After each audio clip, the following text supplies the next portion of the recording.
Mentana by Victor Hugo. Victor Hugo to Garibaldi, CES Junes gens Combien Atayantils. 1. Young soldiers of the noble Latin blood, how many are ye, boys? 4,000 odd. How many are there dead? 600, count. Their limbs lie strewn about the fatal mount, blackened and torn, eyes gummed with blood, hearts rolled out from their ribs, to give the wolves of the wold a red feast. Nothing of them left but these pierced relics, underneath the olive trees, show where the gin was sprung, the scoundrel trap which brought those hero lads their foul mishap. See how they fell in swathes, like barley ears. Their crime, to claim Rome and her glories theirs, to fight for right and honor, foolish names. Come, mothers of the soil, Italian dames. Turn the dead over, try your battle luck.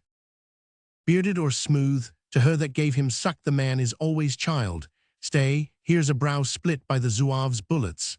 This one now, with the bright curly hair soaked so in blood, was yours, Madonna, sweet and fair and good. The spirit sat upon his fearless face before they murdered it, in all the grace of manhood's dawn. Sisters, here's yours. His lips, over whose bloom the bloody death foam slips, lisped house songs after you, and said your name in loving prattle once. That hand, the same which lies so cold over the eyelids shut, was once a small pink baby fist, and wet with milk beads from thy yearning breasts. Take thou thine eldest, thou thy youngest born, O flow of tears never to cease, O hope quite gone, dead like the dead. Yet could they live alone without their Tiber and their Rome, and be young and Italian, and not also free. They long to see the ancient eagle try his lordly pinions in a modern sky. They bore each on himself the insults laid on the dear foster land, of not afraid, save of not finding foes enough to dare for Italy. Ah, gallant, free, and rare young martyrs of a sacred cause, adieu. No more of life, no more of love for you. No sweet long straying in the starlit glades at Ave Mary with the Italian maids, no welcome home. Chapter 2. This Garibaldi now, the Italian boys go mad to hear him, take to dying, take to passion for the pure and high, God's sake. It's monstrous, horrible, one sees quite clear society, our charge, must shake with fear and shriek for help and call on us to act when there's a hero taken in the fact. If light shines in the dark, there's guilt in that. What's viler than a lantern to a bat? Chapter 3. Your Garibaldi missed the mark. You see the end of life's to cheat and not to be cheated. The knave is nobler than the fool. Get all you can and keep it. Life's a pool, the best luck wins. If virtue starves in rags, I laugh at virtue. Here's my money bags. Here's righteous metal. We have kings, I say, to keep cash going and the game at play. There's why a king wants money. He'd be missed without a fertilizing civil list. Do but try the question with a steady moral eye. The colonel strives to be a brigadier, the marshal, constable. Call the game fair and pay your winners. Show the trump, I say. A renegade's a rascal till the day they make him pasha. Is he rascal then? What with these sequins? Bah, you speak to men, and men want money, power, luck, life's joy, those take who can. We could and fobbed Savoy. For those who live content with honest state, their public pests, knock we 'em on the pate. They set a vile example. Quick, arrest that fool who ruled and failed to line his nest. Just hit a bell, you'll see the clapper shake. Meddle with priests, you'll find the barrack wake. Ah, princes know the people's a tight boot. March 'em sometimes to be shot and to shoot. Then they'll wear easier. So let them preach the righteousness of howitzers and teach at the fag end of prayer.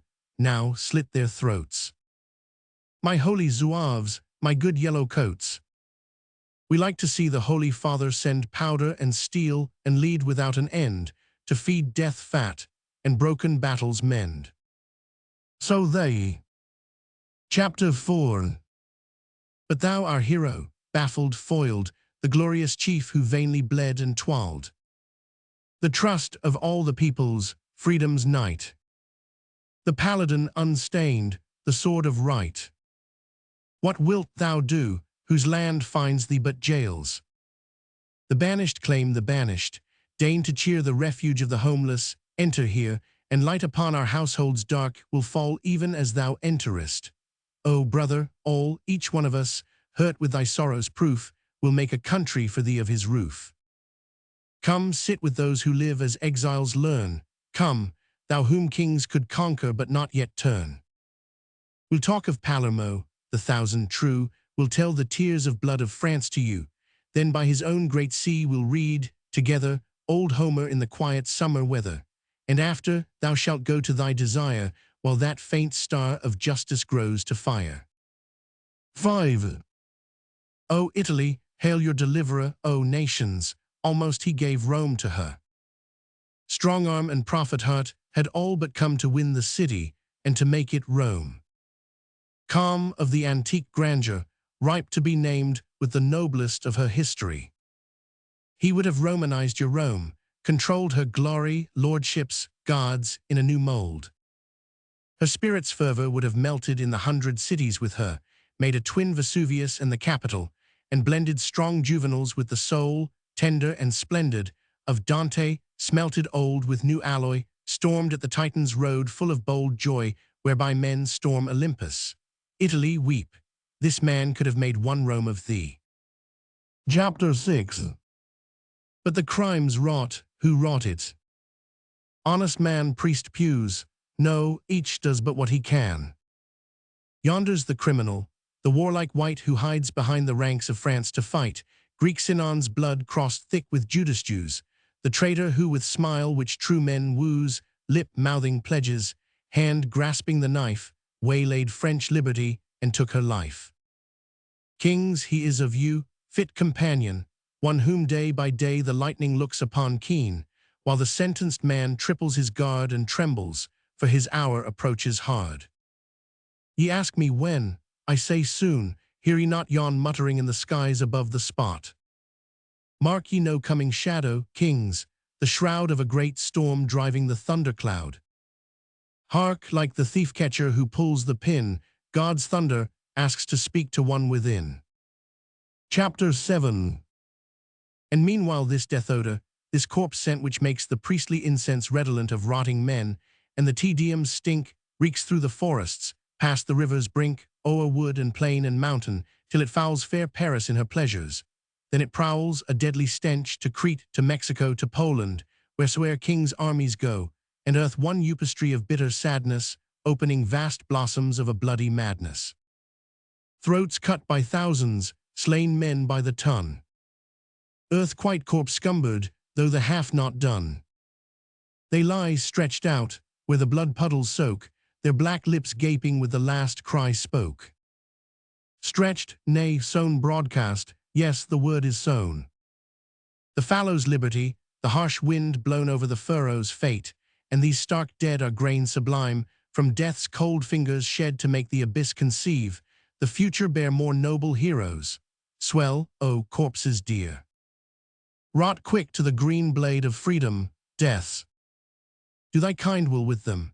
They without breath, stripped, scattered, ragged, festering, slashed and blue, dangle towards God the arms French shot tore through, and wait in meekness death, for him and you. Chapter 8. O France, O people sleeping unabashed, least thou like a hound when it was lashed.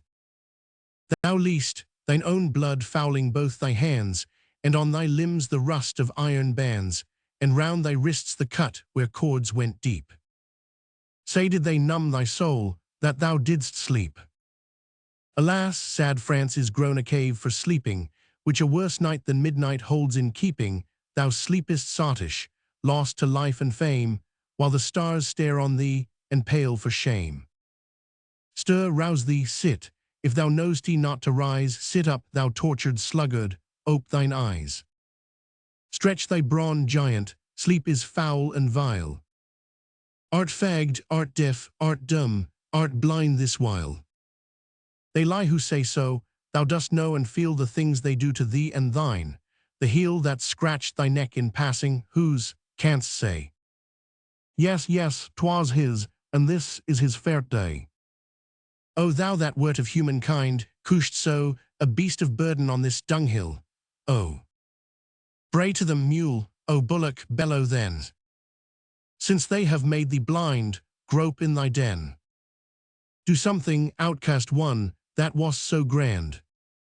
Who knows, if thou put'st forth thy poor maimed hand, there may be venging weapon within reach.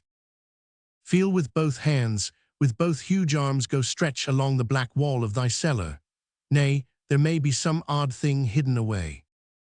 Who knows, there may, those great hands might so come in course of ghastly fumble through the gloom, upon a sword, the hands once clasp its hilt, must wield it with a victor's grasp. EDWIN ARNOLD CSI